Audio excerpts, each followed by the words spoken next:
নবগঠিত সরকারের যুব ও ক্রীড়া প্রতিমন্ত্রী হচ্ছেন জাতীয় দলের সাবেক অধিনায়ক ও গোলরক্ষক আমিনুল হক। সংসদ সদস্য না হলেও টেকনোক্র্যাট কোটায় তাকে এ দায়িত্ব দেওয়া হচ্ছে।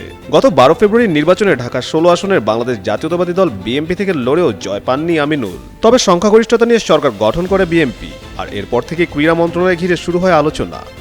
আমার একান্ত এই ভুবনের সঙ্গী হয়ে থাকে শুধু স্টেলা।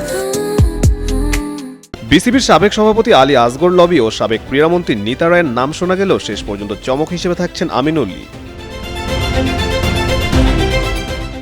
1994 সালে ক্যারিয়ার শুরু করা আমিনুল দীর্ঘদিন খেলেছেন মুক্তিযোদ্ধা ক্রীড়া সংসদে। 2003 সালে সাফ জয় এবং 2010 এসএ গেমসের সোনা জয়ের পথে নেতৃত্ব দিয়েছেন তিনি। খেলা ছাড়ার পর রাজনীতিতে সক্রিয় হয়ে বর্তমানে বিএনপির কেন্দ্রীয় ক্রীড়া সম্পাদক ও ঢাকা মহানগর উত্তর বিএনপির আহ্বায়ক হিসেবে দায়িত্ব পালন করছেন। মাঠের অধিনায়ক এবার ক্রীড়াঙ্গনের প্রশাসনিক দায়িত্বে, এ নিয়েই এখন সবার তুমুল আগ্রহ।